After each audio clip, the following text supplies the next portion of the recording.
Hello learners. हमारे पिछले lecture में हमने टीम वर्क और कॉरपोरेशन के बारे में डिस्कस किया था। हमने देखा था कि टीम वर्क का अर्थ क्या है, कॉरपोरेशन का अर्थ क्या है एवं डिफरेंट टाइप्स की जो टीम्स होती हैं हमने उनके बारे में डिस्कस किया था। और आज इस लेक्चर में हम डिस्कस करने वाले हैं टीम वर्क के जो एडवांटेजेस होते हैं, यानी कि टीम वर्क के लाभ के बारे में हम डिस्कस करेंगे। फिर हम देखेंगे कि टीम वर्क में क्या क्या स्ट्रगल्स हैं और क्या क्या रीजंस हैं उन स्ट्रगल्स को के। देन हम देखेंगे कि टीम वर्क में स्ट्रगल्स जो आती हैं उन स्ट्रगल्स को हम कैसे सॉल्व कर सकते हैं। सबसे पहले हम शुरुआत करते हैं टीम वर्क के एडवांटेजेस से, यानी कि टीम वर्क के क्या क्या लाभ हैं।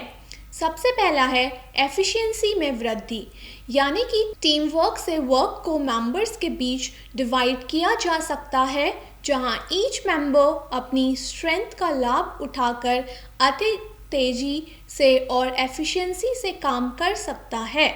जो इसका नेक्स्ट एडवांटेज है वो है डाइवर्स पर्सपेक्टिव, यानी कि विविध कौशल और बैकग्राउंड वाली टीम इनोवेटिव सॉल्यूशंस के साथ डिफरेंट पर्सपेक्टिव से प्रॉब्लम्स को सॉल्व कर सकती है। अगर हमारी जो टीम है, टीम में डिफरेंट मेंबर्स हैं और हर एक मेंबर डिफरेंट बैकग्राउंड से आता है, तो जब कोई प्रॉब्लम होती है तो हर एक मेंबर अपना जो एक्सपीरियंस है, अपने उस एक्सपीरियंस के बेसिस पे डिफरेंट पर्सपेक्टिव दे सकता है कि ये जो प्रॉब्लम है, ये प्रॉब्लम इस वजह से आई है और इस प्रॉब्लम को हम इस तरीके से सॉल्व कर सकते हैं। क्योंकि अगर आप इंडिविजुअली काम करते तो सिर्फ एक व्यक्ति का दिमाग चल रहा होता और वो बताता कि क्या रीज़न है इस प्रॉब्लम के। बट जब हम टीम में काम करते हैं तो अलग अलग व्यक्ति मिलकर बताते हैं कि ये प्रॉब्लम्स हैं और इन प्रॉब्लम्स को इस तरीके से सॉल्व किया जा सकता है। तो टीम वर्क में आपके पास क्या हो जाते हैं, डाइवर्स पर्सपेक्टिव आ जाते हैं किसी एक प्रॉब्लम के लिए। नेक्स्ट है आपका बेहतर संचार, यानी कि good communication. Good team spirit के साथ एक टीम में काम करने से कम्युनिकेशन स्किल्स में सुधार होता है, ओपन कम्युनिकेशन को बढ़ावा मिलता है। जब आप टीम में काम करते हैं तो आप आपस में एक दूसरे के साथ कम्युनिकेट करते हैं, आप दूसरों के विचारों को समझते हैं, साथ ही साथ आप अपने विचारों को भी दूसरे व्यक्ति को समझा रहे होते हैं, जिससे आपकी जो कम्युनिकेशन स्किल्स हैं उसमें सुधार होता है और आप ओपन कम्युनिकेशन को इससे बढ़ावा मिलता है। नेक्स्ट जो इसका लाभ है वो है बेहतर शिक्षण, यानी कि बेटर टीचिंग। कोलैबोरेटिव स्पिरिट वाले टीम के सदस्य एक दूसरे के एक्सपीरियंस, स्किल्स और मिस्टेक से सीख सकते हैं। इससे पर्सनल और प्रोफेशनल डेवलपमेंट को बढ़ावा मिलता है।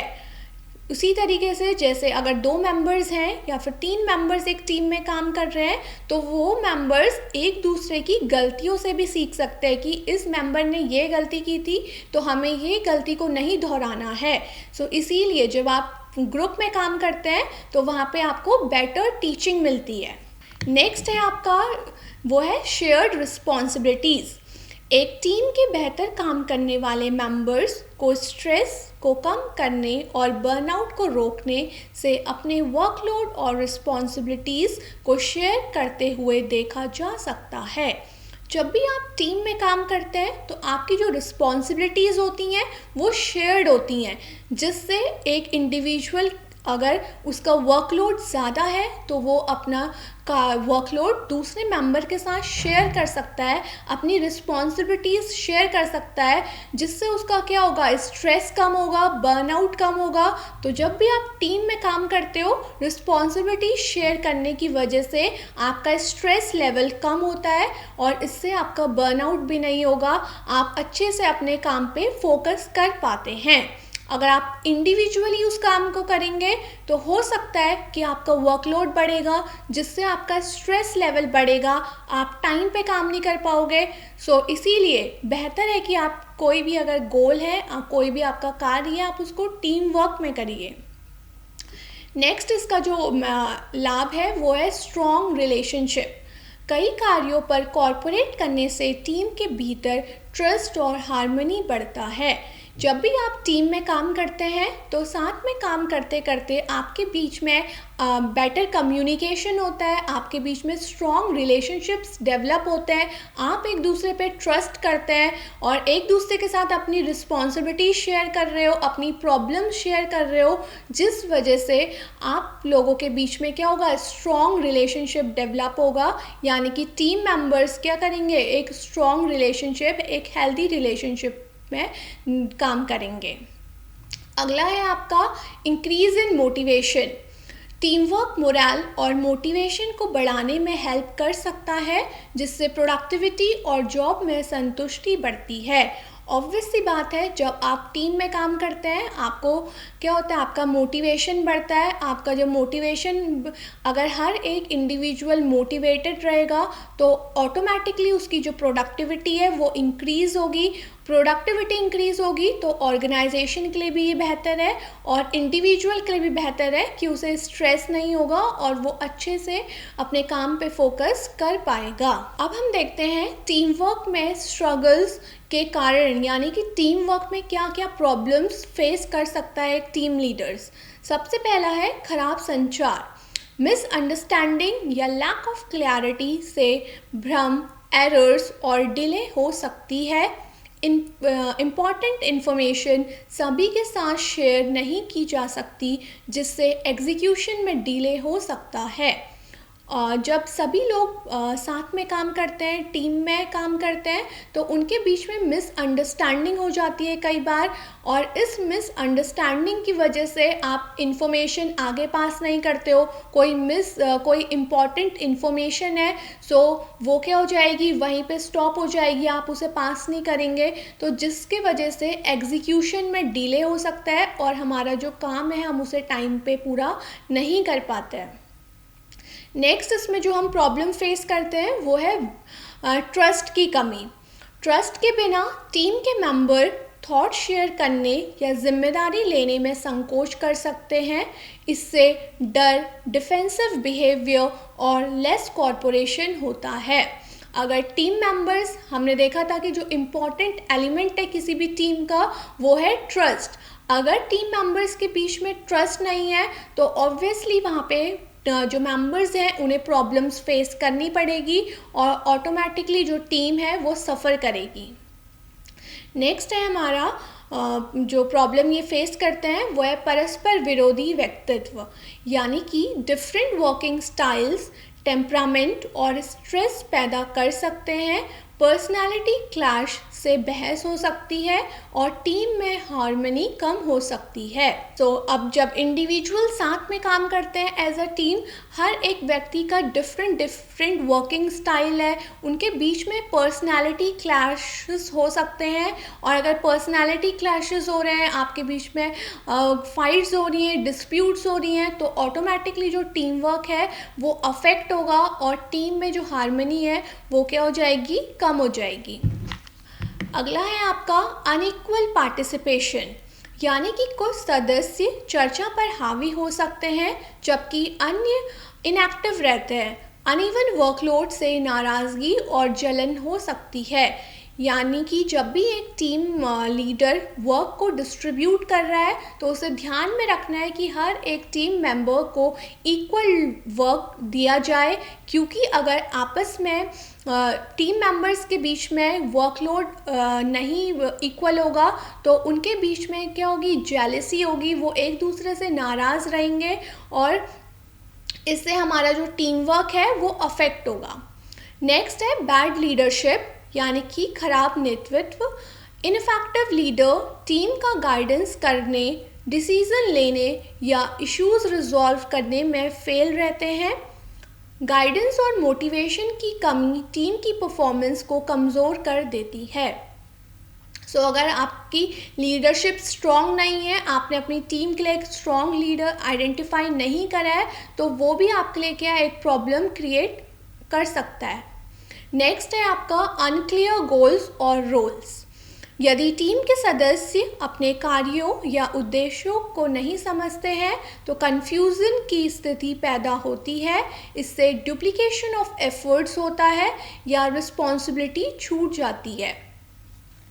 हमेशा हमें ध्यान रखना है कि जो गोल्स हैं और जो इंडिविजुअल के रोल्स हैं उन्हें अच्छे से डिफाइन करना है। नेक्स्ट है बदलाव का प्रतिरोध यानी कि रेसिस्टेंस टू चेंज। टीमों को नई प्रोसीजर्स, टूल्स या विचारों के कंपैटिबल होने में संघर्ष करना पड़ सकता है। रेसिस्टेंस प्रोग्रेस को धीमा कर देता है और टीम को डिवाइड कर सकता है।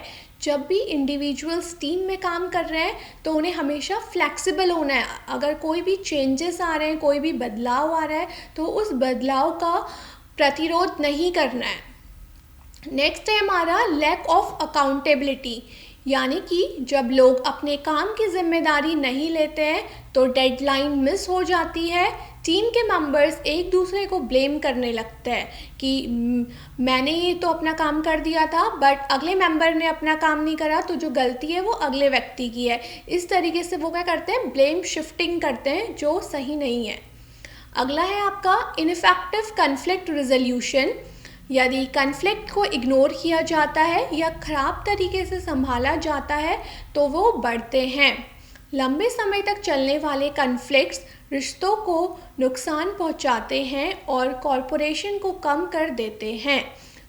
मैंने आपको पहले ही बताया था, जब आप टीम में काम करेंगे तो ऑब्वियसली आपके बीच में क्या होंगे, कॉन्फ्लिक्ट्स हो सकते हैं, मिसअंडरस्टैंडिंग्स हो सकती है, क्योंकि हर एक व्यक्ति डिफरेंट बैकग्राउंड से आ रहा है, उसका डिफरेंट वर्किंग स्टाइल है।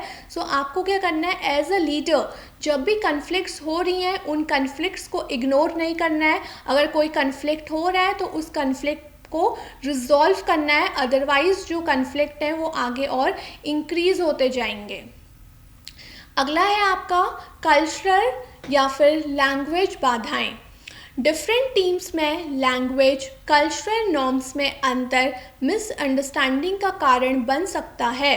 स्टीरियोटाइप और बायसनेस फेयरनेस एंड इंक्लूजन को प्रभावित कर सकते हैं। क्योंकि जो टीम मेंबर्स हैं वो अलग अलग कल्चरल बैकग्राउंड से आते हैं, जो कि एक अगेन हमारे लिए एक प्रॉब्लम क्रिएट कर सकता है उनकी अंडरस्टैंडिंग में। हमें ध्यान रखना है कि अगर लोग डिफरेंट कल्चरल बैकग्राउंड से हैं तो वो एक दूसरे की जो थॉट प्रोसेस है, कल्चर है, उसे म्यूचुअल रिस्पेक्ट से ट्रीट करें। अगला हम देखेंगे कि टीम वर्क में जो संघर्ष आए थे, जो प्रॉब्लम्स आई थी, उन प्रॉब्लम्स को हम किस तरीके से सॉल्व कर सकते हैं।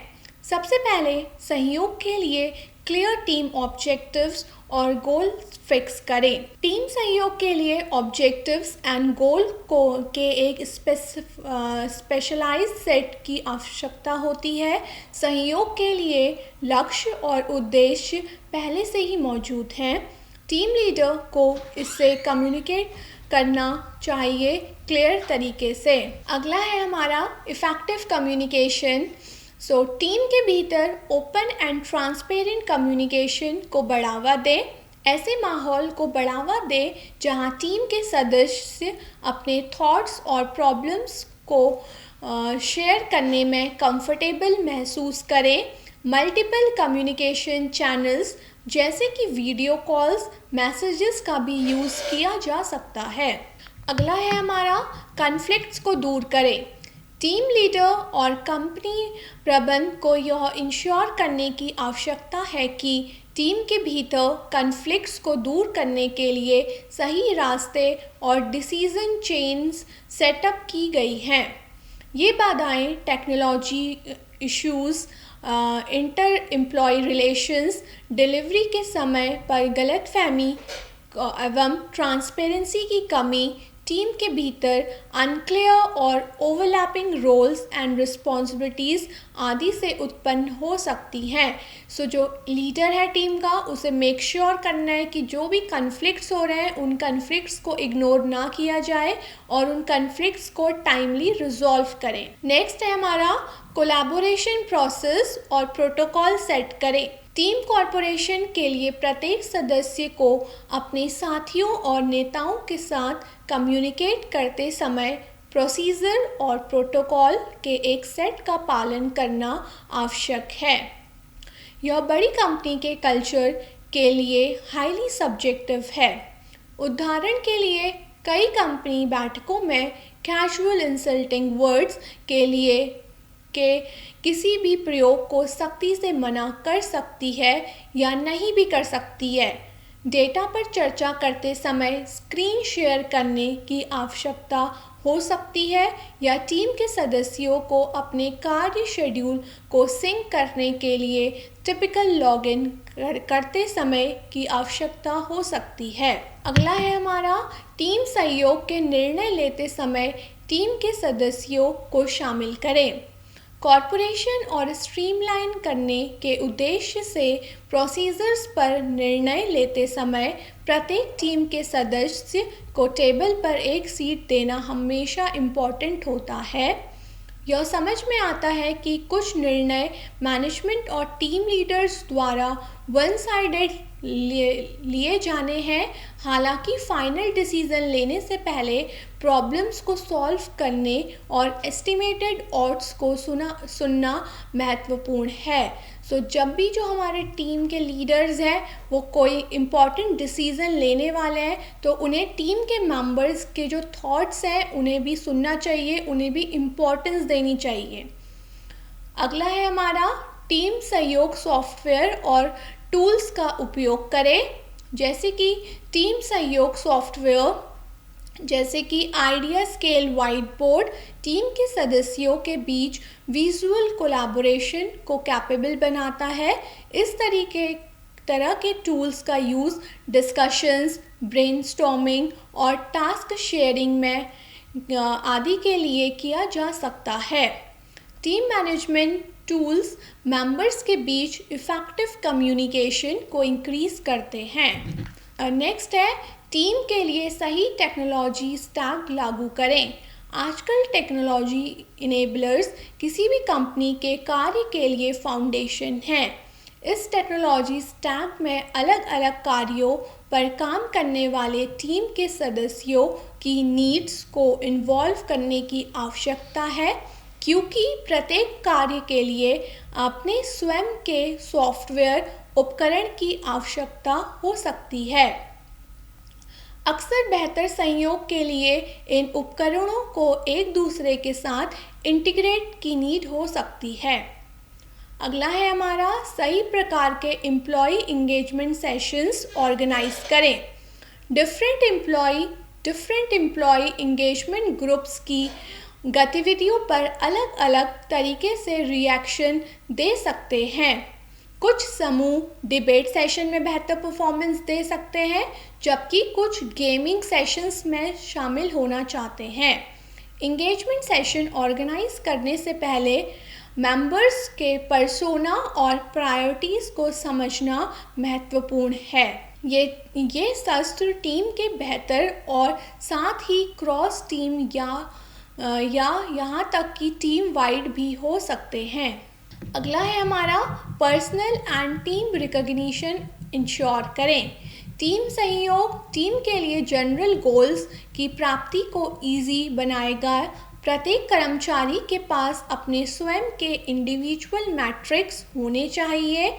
उन्हें अचीव होने पर प्रशंसा और मान्यता मिलनी चाहिए। वास्तव में टीम कॉर्पोरेशन अक्सर तब सफ़र करता है जब इंडिविजुअल एम्प्लॉय बड़ी टीम के पीछे खोया और अनफैमिलियर महसूस करता है। जो टीम मेंबर्स अगर फील करेंगे कि वो टीम का पार्ट ही नहीं है, उन्हें टीम के साथ अनफैमिलियर है, डेफिनेटली हमारा टीम वर्क सफ़र करेगा। जो टीम का जो लीडर है उसे मेक श्योर करना है कि सारे जो आपके टीम के मेंबर्स हैं आप उनकी नीड्स का, उनके थॉट्स को ध्यान में रखें। नेक्स्ट है हमारा रोल्स एंड रिस्पॉन्सिबिलिटीज़ डिफाइन करें। टीम के भीतर इंडिविजुअल रोल्स एंड रिस्पॉन्सिबिलिटीज़ स्पष्ट करें ताकि कंफ्यूजन और डुप्लीकेशन ऑफ एफर्ट्स को रोका जा सके। यह स्पेसिफाई करने के लिए कि कौन किस कार्य के लिए जिम्मेदार है, एक RACI मैट्रिक्स बनाएं। अगर आप इस मैट्रिक्स का उपयोग करेंगे तो आपको पता होगा कि कौन सा मेंबर किस कार्य के लिए रिस्पॉन्सिबल है, ताकि उनके बीच में मिसअंडरस्टैंडिंग ना हो। इस लेक्चर में हमने सीखा कि टीम वर्क को हम कैसे इफ़ेक्टिव कर सकते हैं, एक टीम में काम करने से क्या क्या एडवांटेजेस हमें मिलते हैं और क्या क्या जो सल्यूशंस हैं टीम वर्क, हमारे जो टीम वर्क है वो जो स्ट्रगल्स फेस कर रही है, उन स्ट्रगल्स को रिजॉल्व करने के लिए हम क्या क्या मेथड्स हैं, क्या क्या सल्यूशंस हैं जिन्हें हम अपना सकते हैं। टीम वर्क के जो कन्फ्लिक्ट्स हैं, उन कन्फ्लिक्ट्स को रिजॉल्व करने में जो सबसे इम्पॉर्टेंट रोल है वो है एक लीडर का।